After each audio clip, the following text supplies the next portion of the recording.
Welcome once again, this January 14th, 2003, to another Talking Together program in the Winter Series 2000-2003.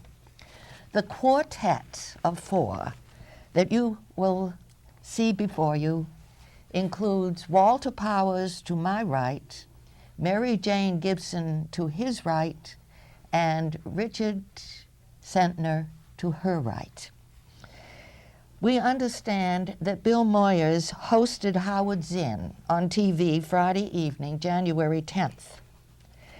We've decided that such exchanges take place not only on that television, but on in other areas as well. And so today, we are going to share points of view about whether we should have a war or should not have a war. And we're going to borrow from Howard Zinn to provide some history and some facts. We believe in the sanctity of humanity. Abundance of information exists whereby to negotiate rather than to explode through military confrontation. We are a great nation for being sports-centered. But the truth of the matter is that human lives do not come in teams where we win, they lose. Children as young as 7 years old who have been interviewed by journalists have told them, war is no good. There are no winners. Everyone suffers. Killing militarily cannot produce the constructive connections nature has made possible for us. The capability of discourse, reason, logic, understanding. Leaders in government rarely endure the atrocities of the multitude of innocent civilians, women, children, other folk, none of whom are responsible for government's decision-making. Leaders tend to move on their own. Having been born in a country that a nation might hate, another nation might hate, is enough excuse for some countries to go to war. Those people somehow don't exist. War must be stopped. Ending segregation trained some people to take to the streets. Demanding the right to vote enlisted warriors. Ideologies, however, cannot stop wars. Only human beings can accomplish that goal. We understand human behavior may be shot through with unconscious motives. But why are we not creating a body of principles, consciously motivating the principle, do not kill? We need a new world, but that can evolve only if we rearrange societal values to acknowledge all human lives as having the birthrights to share all the other human rights. And so we are initiating this program with an excerpt from the Village Voice that was printed December 25th, 31st, in which an interview took place with Howard Zinn. The article is entitled Peace Trainer. And I quote from that article, "The retired Boston University political science professor speaks out against war. He argues with the force of experience and history. Everywhere he looks these days, he sees possibilities for a strong popular movement against an invasion of Iraq. He sees hope in the college and high school students he speaks to, some of whom have read his best-selling revisionist history, A People's History of the United States, published first in 1980. And the numerous rallies and protests that are popping up in small towns from Montana to Alaska, not counting the larger events in cities like New York and Washington. These give him heart. Zinn also looks at the polls, which show that as soon as questions of casualties or an extended campaign are raised, most of the country is opposed to war in Iraq. Quote from Howard, "There are large numbers of Americans whose support for war is easily punctured by facts, by new information." And so the four of us are hoping we can provide you with some facts and some information perhaps you haven't been able to attain. I like the results of that poll, Ethel. Looking at the Cape Cod Times the other day, Bush retains powerful image. It seems that, but my question is, where is he leading us? And are we given a thoughtful, cogent rationale for his direction? And then again, another headline, Bush rallies nervous troops. President says war will be the last resort, but bolsters his case for combat against Iraq. And briefly, he says Iraq is a great threat to the United States, and Saddam Hussein has publicly proclaimed his hatred for our country. Saddam has used weapons of mass destruction, has defied UN resolutions that he disarmed, and most recently did not even attempt a credible declaration to the United Nations on his alleged stockpiles of weapons and his program to develop more. And we'll be talking about the 12,000 pages of documents that Iraq did submit. He concludes, if force becomes necessary to secure our country and to keep the peace, America will act deliberately, America will act decisively, and America will prevail because we got the finest military in the world, Bush said. And to complement that, here comes Rumsfeld when he says, we can fight on two fronts, could face two wars, Iraq and Korea. We'll come back to the 12,000 pages and just how well or not well Iraq is cooperating.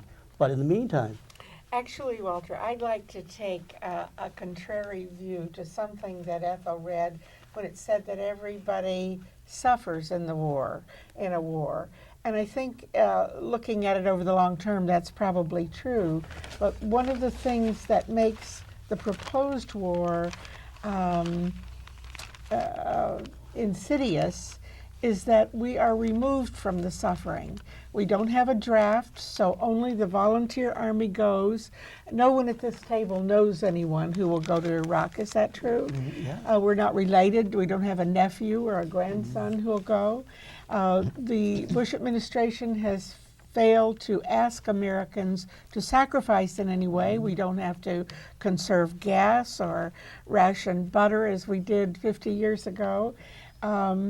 They have a cavalier attitude toward deficits and don't mind piling up deficits for our children and grandchildren to pay, hiding the costs of war and postponing it to the future. So one of my resentments about this war is that we are, in a sense, getting it on the cheap, that we are not paying now and that we are not suffering and our own children are not going. And I think that's part of a deliberate plan to keep us from sharing the sacrifice.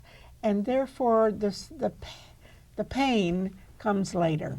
And I think that that's one of the, maybe it's a necessary consequence of contemporary military wars, but it's not, it keeps the middle class from being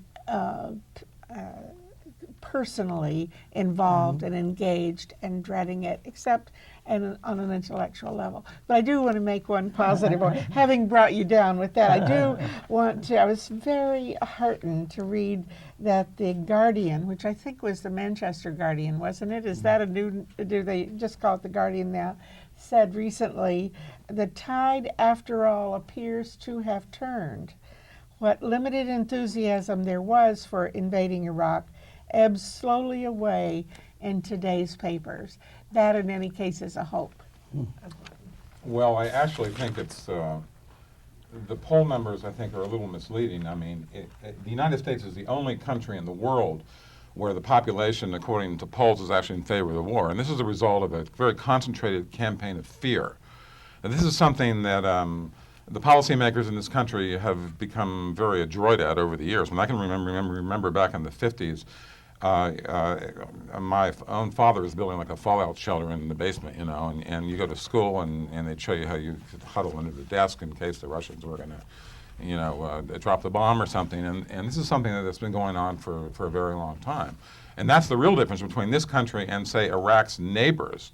I mean, Iraq's neighbors hate Saddam, but they're not afraid of him. The only people in the world that are afraid of him are the American people. The American people are probably the most terrified population on the face of the earth. You go back to the 80s, the tourism in Europe practically collapsed because Americans were afraid to travel to Europe because of the hijackings that had been taking place, you know. The whole business about crime is another example of where Americans are just terrified of crime, despite the fact that the crime statistics have been going down for years. And this isn't being done by any accident. It's the result of a very concentrated campaign. You might remember back in the 80s, there were supposed to be Libyan hit teams roaming in Washington trying to, you know, knock off our president.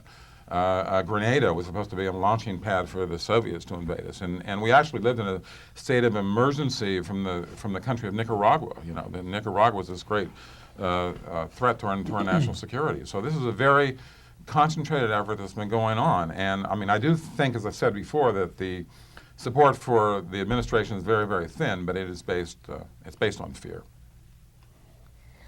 Richard, what has Iraq done to us that has earned for them this hatred?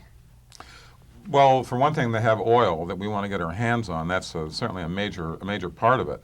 And I think I've discussed before the rotten apple theory, which I also think sort of plays into this, the fact that you have somebody who's sort of thumbing his nose at us. And if we let him get away with that, then who knows, maybe the guys across the border might get the same idea. What about North Korea? North Korea doesn't have oil, and they also are a completely isolated a country that you know, if there were some sort of a war there, an awful lot of people would end up getting killed. There's no question about it. But what North Korea does is expose the fraudulence of this coming war with Iraq. That's the point. That's what it does, absolutely. There's no question about it. I mean, from the standpoint of weapons of mass destruction, North Korea is a much greater threat than Iraq. Yes. Absolutely. I guess my difficulty is trying to reconcile some sense, but I can't. Well, I personally think you have to put this into this kind of an overall context of American foreign policy, because there's like this sort of world system that we're trying to sort of resurrect, you know, and it involves an awful lot of countries. I mean, what 9/11 produced more than anything else was an opportunity for countries to unleash terror against their own populations. You know, I mean, this is true whether you want to talk about Russia or China or any of these other countries. You know, that are supposed to be our allies. Turkey is probably one of the worst examples. In the 1990s, when we were screaming about what was happening in the Balkans, we had to go to war because we couldn't allow any ethnic cleansing to take place on the borders of NATO. But the worst ethnic cleansing was taking place within NATO, inside Turkey.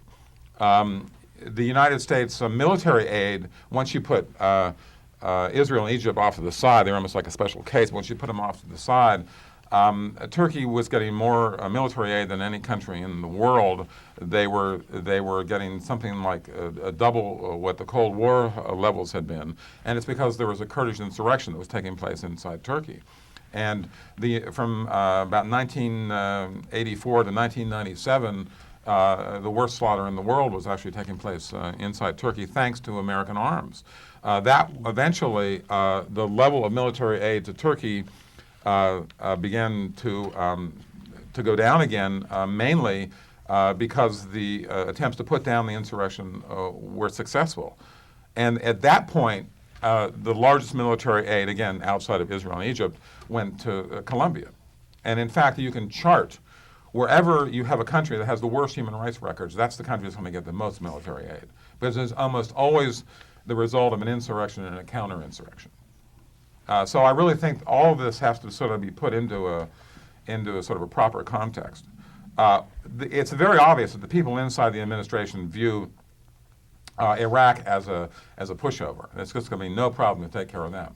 Iran is next. And in fact, the war in Iran may have already begun. Turns out that about 12% of Israel's air force is in southeast Turkey on the Iranian border, and they've been running reconnaissance missions into Iran. And people inside, the more hawkish elements inside the Bush administration, really see the scenario of actually breaking up Iran into different sections to sort of cordon it off from the other oil producers. And that's why I mentioned in one of our earlier talks the fact that when you're talking about Iraq, you aren't just talking about Iraq, but you're talking about a lot of other stuff that's going to come. Because if they are successful in taking out Iraq, then we have no way of knowing, where this is going to end. But it's very clear that Iran is like the next country on their list. Well, stop war is more than just a slogan now. Well, I would just like to make a comment with respect to that. The only way that's going to happen is if there is really a major movement to stop this war. And in fact, it looks as though we're not going to be able to stop the war from beginning. But what we have now is the greatest anti-war movement that's ever been put together before a war has begun. The Gulf War was the first example of an anti-war movement being developed before a war began, but it wasn't much of a movement. But today, it's a really major movement. And the real task, if this war starts, is going to raise the cost of the war at such a level that we can shorten the war. And how we'll know whether that's being successful or not is when the repression starts. Because whenever there's an anti-war movement that becomes successful, then the state moves to very repressive measures. And so that's how you'll know, when the state becomes very repressive in its dealings with the anti-war movement, that's when you'll know that the anti-war movement is actually having an effect. You know that quotation that I used, war is no good, there are no winners, everyone suffers? That came from a book that was published, Children in War, by the Raymonds.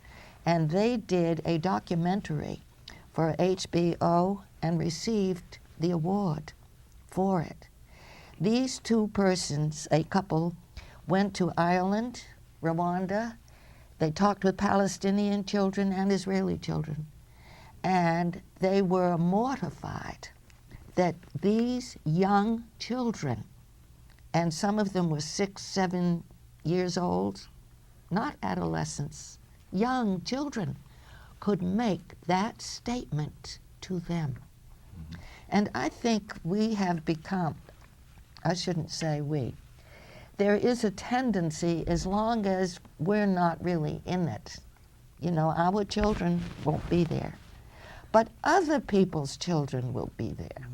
And I think it's high time that we recognized that we are part of a process that is destroying humanity and the environment. And one step to take is a first step: stop war. So, attack Iraq.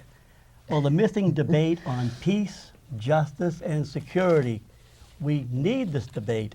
It's an issue we can afford not to talk about. The public press says that Saddam Hussein is hiding things, that he hasn't submitted enough documents. What of these 12,000 pages of documents? Our government says we won't talk about them until we've had a a reasonable time to digest the material.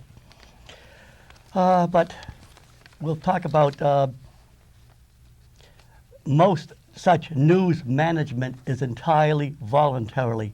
And this is in the Nation magazine, January 13th and the 20th, very, very new. The Berlin Daily Tagesunitung got a world-class scoop just before Christmas by getting hold of Iraq's 12,000-page document concerning its relationship with weapons of mass destruction. The United Nations obeyed the United States' demand that it censor the report before it was given to members of the Security Council. And by the way, only a few countries have been given the original documents.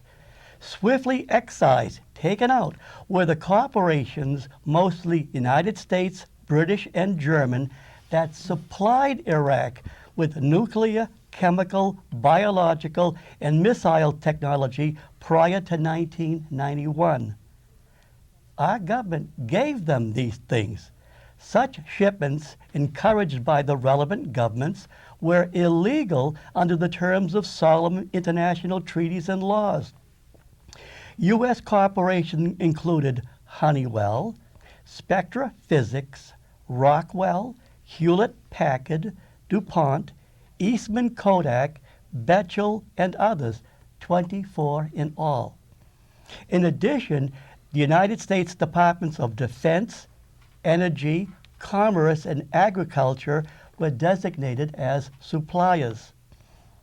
A big story? Well, you might think so. The European press covered it. Amy Goodman on Democracy Now!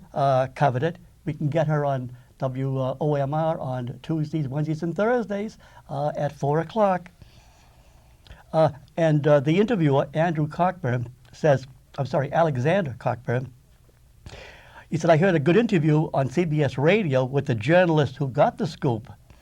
The London Independent ran a story on December 18th, but the U.S. corporate press, nothing that I can find. Have you heard of these before? No. Oh. I just wanted to bring today a website for people, for our viewers who may be computer literate and who use the web for their information. There's something called moveon.org, which will tell you where anti-war demonstrations are being held throughout the country. It doesn't take responsibility for informing you about the style of the demonstration or the tone of the demonstration, which they can't do. But if you're interested, it's moveon.org, and it lists the anti-war demonstrations, which, as Richard mentioned, are multiplying across the country. And readers who are not computer literate could call me. And I will tell you where these are going to be held. I don't know that the Cape has been listed in this, but I know that there eventually will be, and our local press will cover it. But one of the features of knowing this is to get a sense of the small towns across the country where real demonstrations are being held weekly. And of course there will be a very large demonstration in Washington next week, next Saturday, the 18th. And those who would like to participate in what will be a giant demonstration, I think, should go to Washington. There was an interesting letter to the Times touching upon the questions we've been thinking about. And this was a letter from a person in Herndon, Virginia.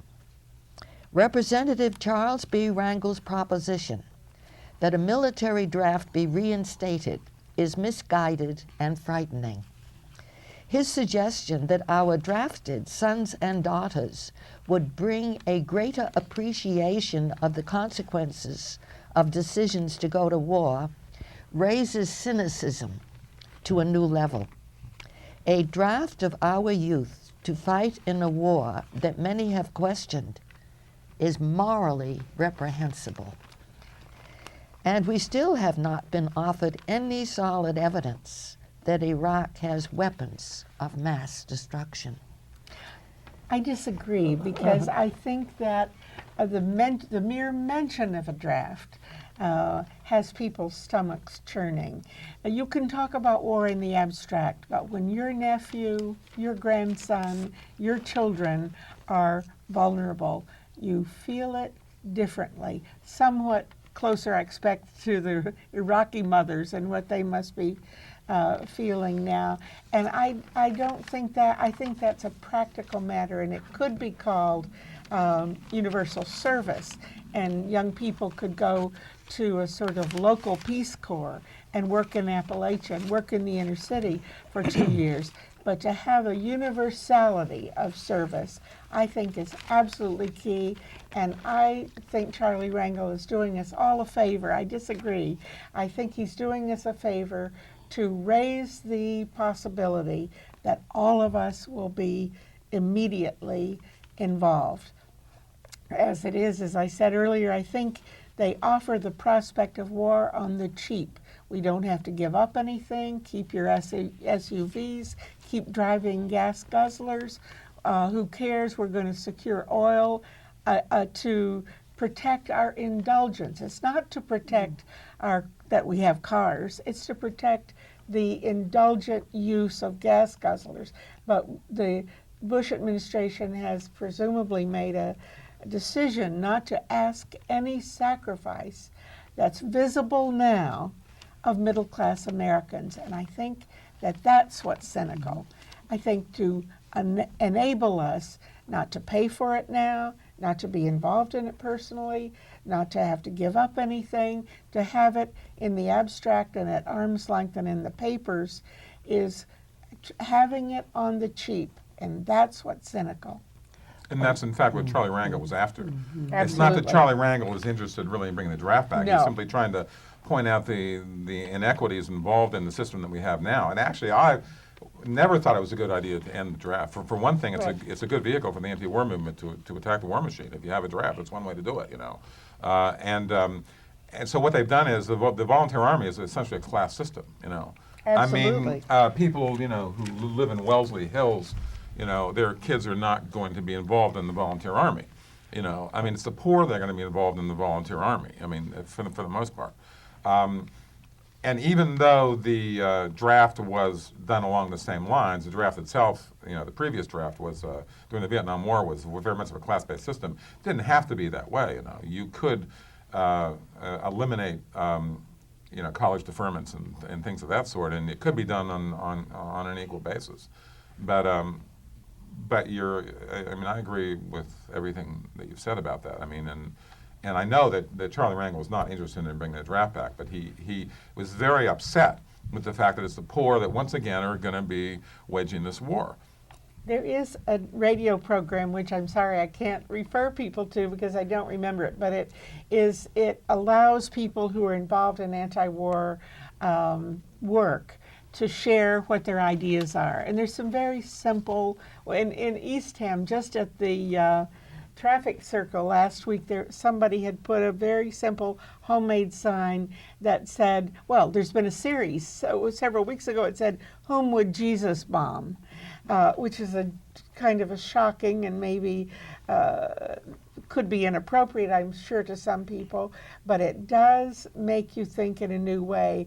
And this week the question was, is war inevitable?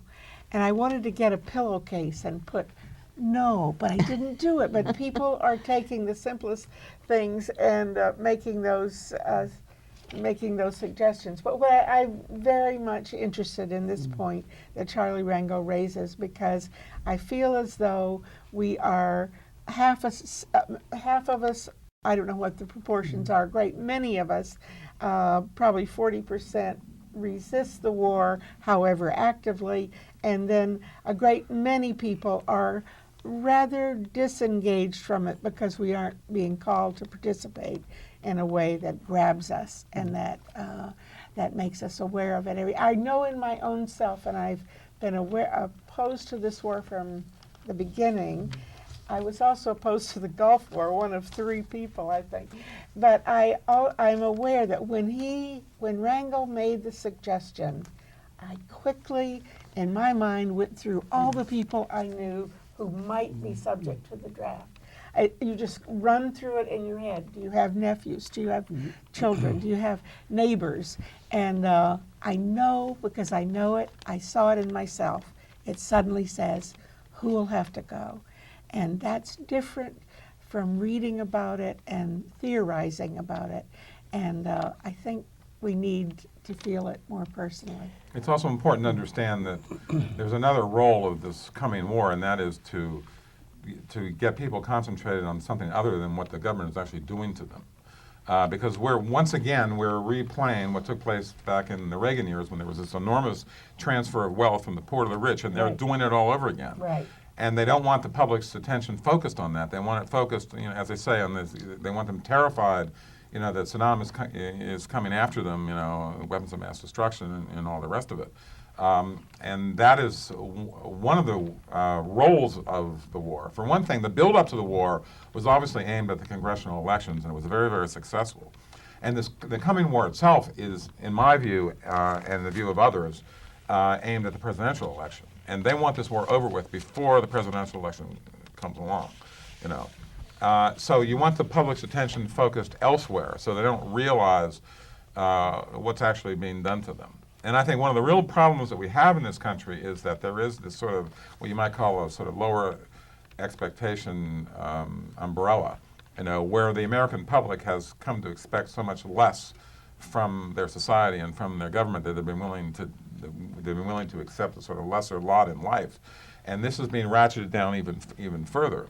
And there are a lot of vehicles, to accomplish this, but at the moment, one of the main ones is to keep them in a constant state of fear, where that's where their concentration is on. And they're not paying attention to the fact that, once again, it's an exercise of the fact that this is essentially a welfare state for the rich. And we're going to make it even more so. And that's a major part of what's going on now.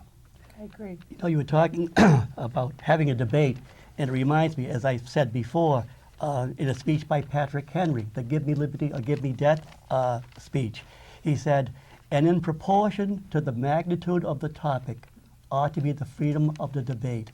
It's a very, very important topic. We should have a wide sense of debate. Talking about the draft, civic responsibility, leadership responsibility. I was really taken by this. Bush sticks to his word on smallpox shot. We all got our smallpox shots years ago. It didn't make the headlines, but nevertheless, Bush said that the vaccine would be mandatory for those forces in high-risk parts of the world. Quote, as Commander-in-Chief, I do not believe I can ask others to accept this risk unless I am willing to do so, he said at the White House on December 13. I wouldn't ask people to risk if I couldn't do it. Well, let's just see a little bit about his war record. This is taken from a recent issue of Mother Jones, a little section called We Were Soldiers Once, the Bush War Record. He's quoted on the topic of sacrifice. He says, quote, I've been to war, I've raised twins. If I had a choice, I'd rather go to war. That's from the Houston Chronicle, January of last year. Well, in February of 1968, and please join in if you'd like, Bush takes an Air Force officer's test. He scores in the 25th percentile in the pilot aptitude portion, declares that he does not wish to serve overseas. Wish I had had that choice. May 27, 1968, Bush enlists in Texas Air National Guard. Aided by Texas House Speaker Ben Barnes, he jumps over the waiting list. He pledges 2 years of active duty and 4 years of reserve service.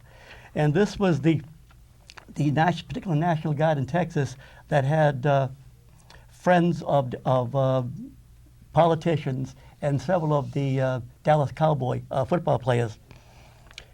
Bush on why the Air National Guard took him. He said, "They could sense I would be one of the great pilots of all time," unquote. The Houston Chronicle, August 1988. Let's go to 1968. After basic training, Bush pulls in active duty to act as a gopher on Florida Senator Edward J. Gurney's campaign. And then in November of 1968, after Gurney wins, Bush is reactivated and transferred to Georgia. November 1969, Bush is flown to the White House by President Nixon for a date with daughter Tricia. Now he says when he takes the oath, the Air National Guard pledge in 1968, and Vietnam was going on, "I, George W. Bush, upon the successful completion of pilot training, plan to return to my unit and fulfill my obligation." He did not serve on active duty. And moreover, although it wasn't mentioned during the presidential campaign, but shortly after, there is over a year of his military service which is unaccounted for. Nobody knew where he was. And I'll tell you, friends, we're not going to have that kind of individual going to Iraq. Well, there's a word for that. It's called chicken hawk. I can't remember who actually came up with the term, but the Nation magazine actually ran a whole cover story on it. And it's basically people who never served in war being the most enthusiastic supporters of sending young kids to war.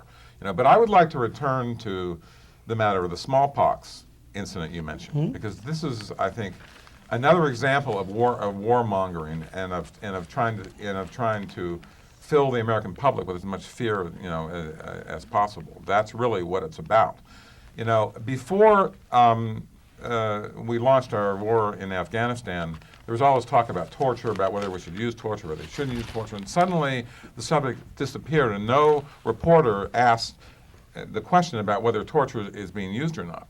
Yet every time they capture some member of Al Qaeda, and he's spilling his guts, and no reporter bothers to ask whether or not they're torturing him for it. So I mean, you just can imagine if you're a prisoner, you know what they want to hear, and you give them what they want to hear, even if you have to sort of make it up. And so what they're doing is they're throwing this stuff out. All these examples of the fact that there's supposed to be a bomb being set off here, or there's going to be an Al Qaeda attack there, and it all turns out to not, because the real point isn't whether or not there's anything to these scares. The point is to keep the American people full of as much fear as you possibly can, to distract them from what's being done to them, and also to sort of rep up the level of the war. And the smallpox thing is a perfect example of that.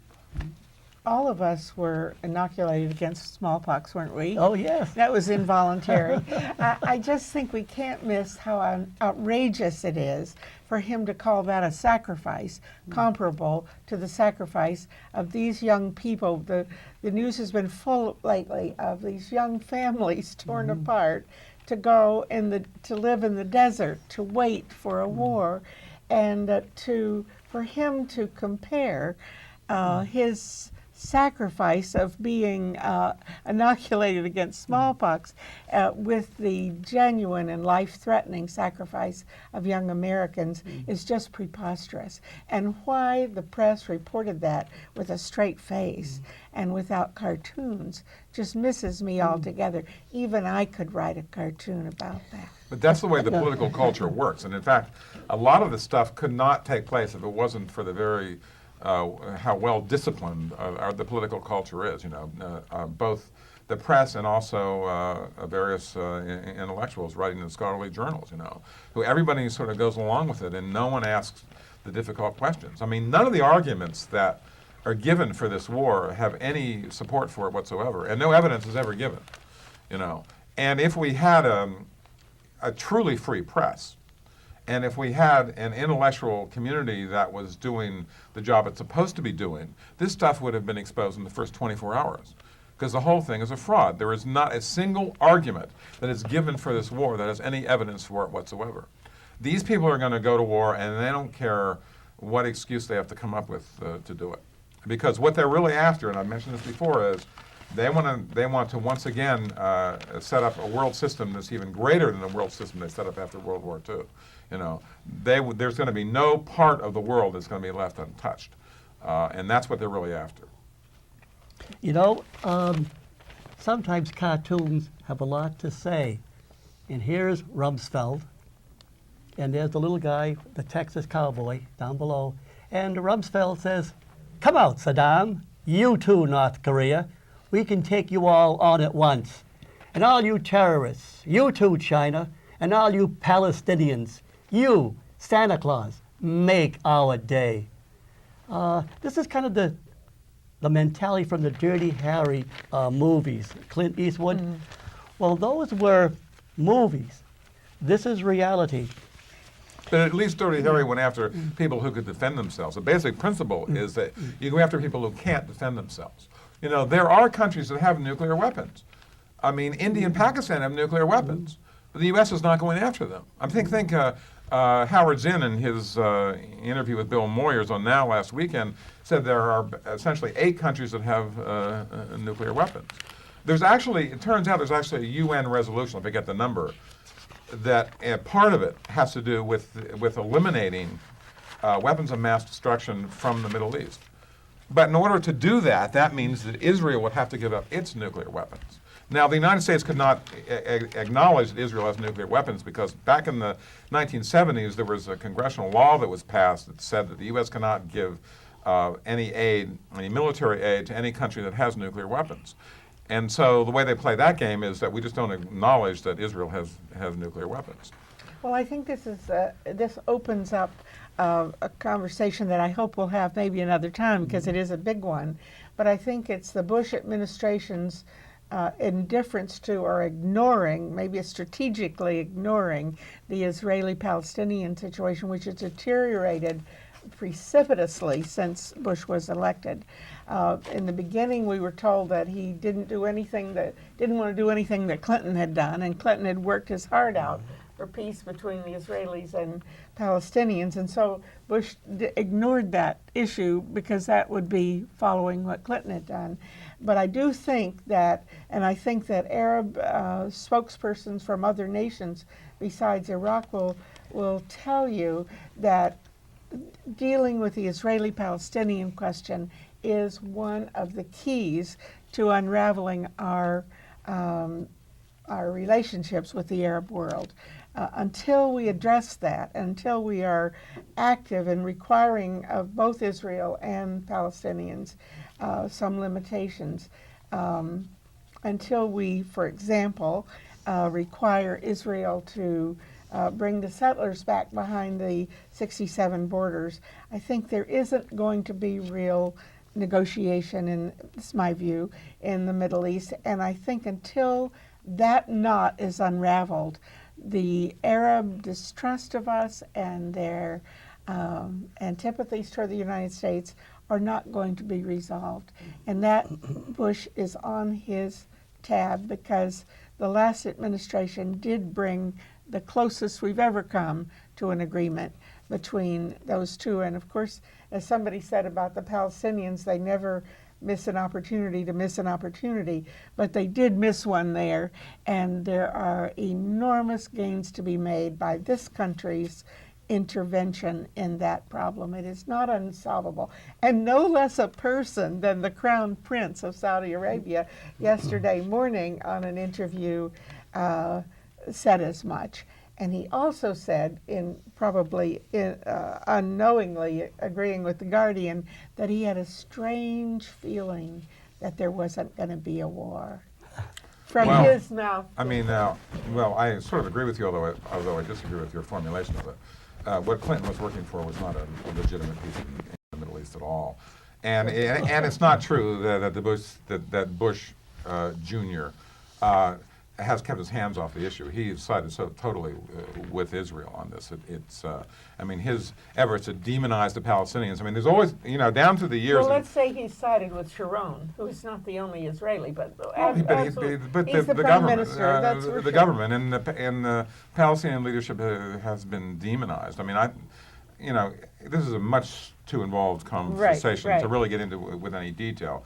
But I would simply say that it's not true that the Bush administration has kept their hands off this issue. They have gone at it completely in the wrong way.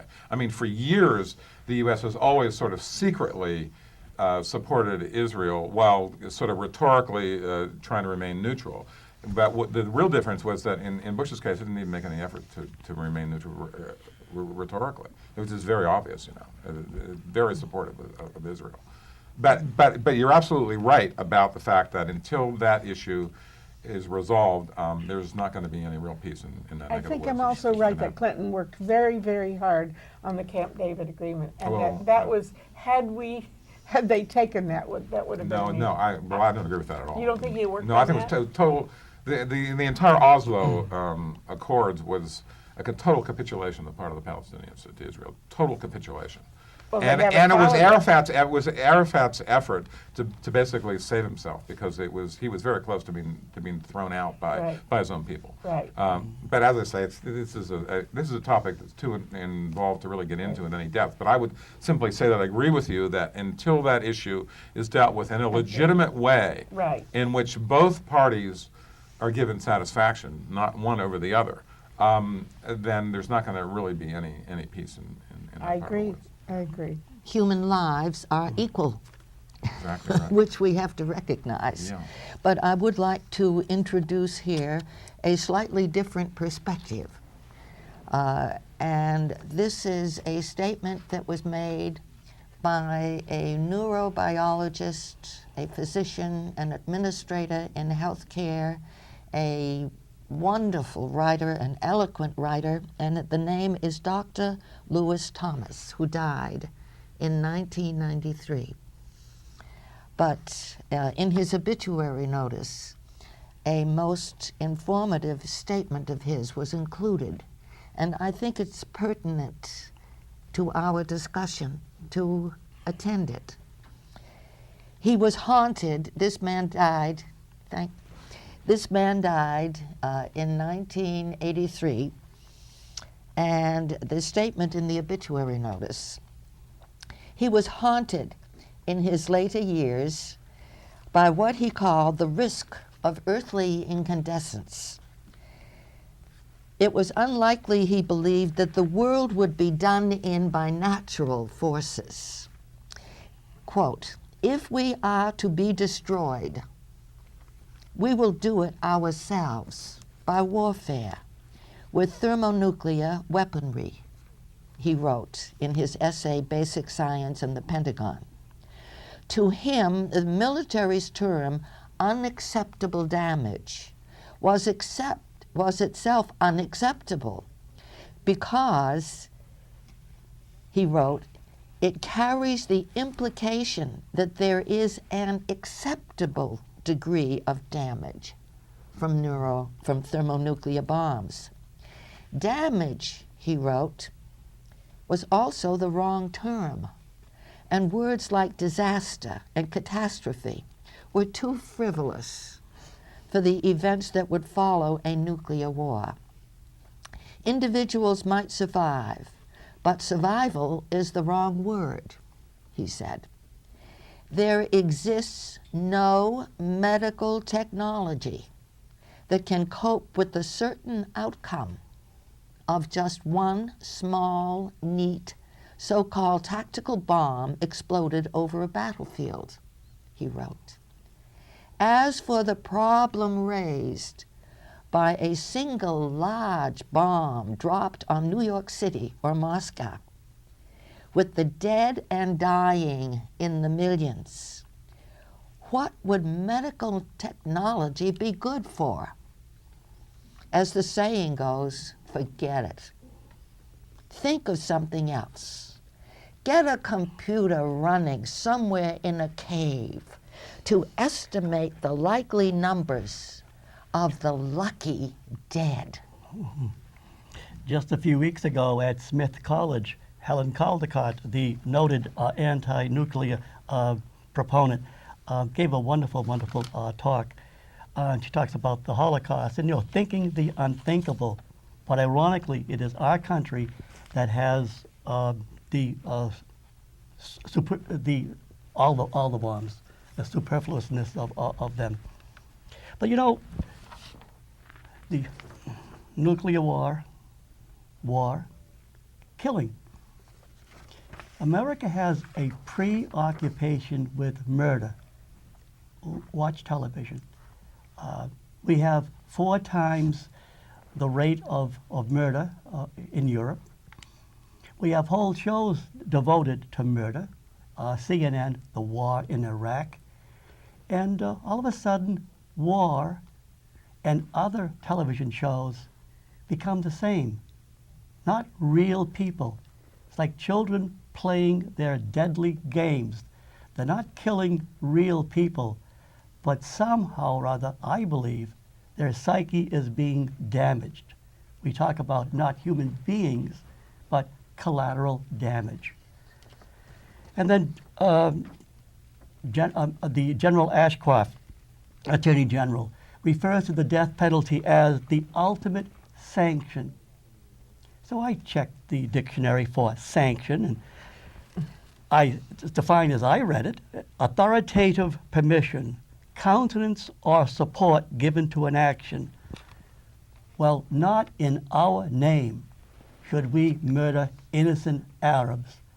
Not in our name should we give ultimate sanction to perhaps 10 million people who are not involved in this political thing. Innocent people who will be destroyed because of political gain. Before this happens, we must talk about it.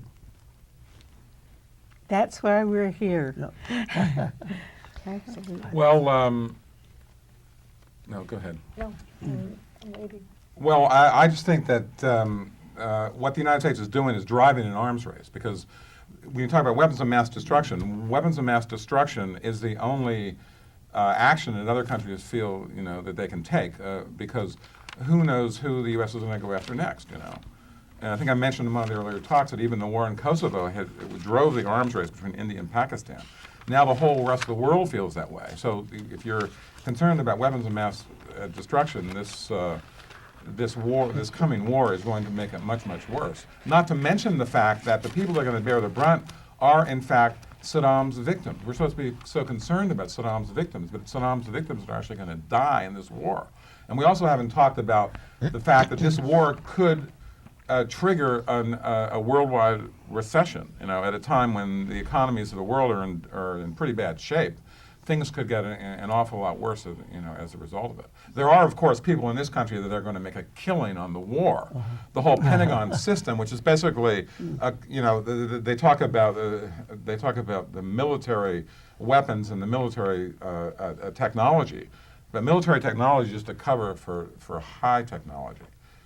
It's basically, our industrial system just has the military.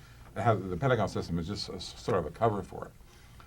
So there are people who will make a killing on it, but for the most part, it's going to be a disaster for almost everyone in the world. And this business about the arms race is a very, very important aspect that we need to keep in mind here. That this is, we'd hope when the Cold War was over that suddenly the threat of a nuclear war would diminish, but the truth is that it's actually gotten worse, and it's not.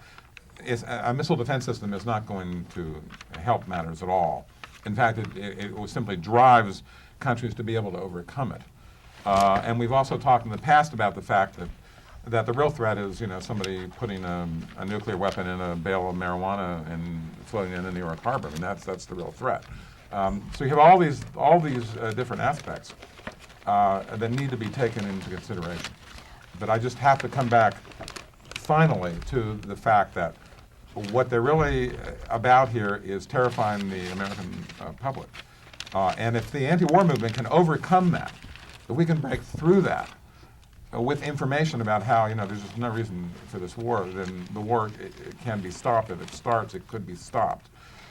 Richard, I don't want to interrupt you, but Sure. we are short of a few minutes, and we do have to conclude the program. And I would like to conclude it with some words from Howard Zinn. War always has unintended consequences. You start a war, you never know how it ends. Another point, by now we have reached a point in human history when the means of war have become so horrible that they exceed any possible good that can come out of using them. Since World War II, war has taken its toll increasingly against civilians. In World War I, there was a 10-to-1 ratio of military personnel killed versus civilians, whereas in World War II, that ratio got closer to 1-to-1. And after World War II, most of the people who have gotten killed in wars have been civilians. And by the way, I don't want to insist on the distinction, and this is something to think about, between innocent civilians and soldiers who are not innocent. The Iraqi soldiers whom we crushed with bulldozers toward the end of the Gulf War in 1991, in what way were they not innocent? In war, you kill the people who are the victims of the tyrant you claim to be fighting against. That's what you do. And wars are always wars against children. In every war, unforgivable numbers of children die. This brings me to the last general point I want to make. We ought to remind our neighbors, remind our friends, remind everybody we can that if we really believe that all people are created equal, we cannot go to war. If we really believe that the children of Iraq have as much a right to live as the children of the United States, then we cannot make war on Iraq. And if we're going to have globalization, let's have a globalization of human rights. Let's insist that we consider the lives of people in China and Afghanistan and Iraq and Israel and Palestine, that we consider the lives of all these people equal to one another, and therefore war cannot be tolerated. Those are his words, and I think I speak for all of us when I say humanity has to take priority over politics. And peace is possible.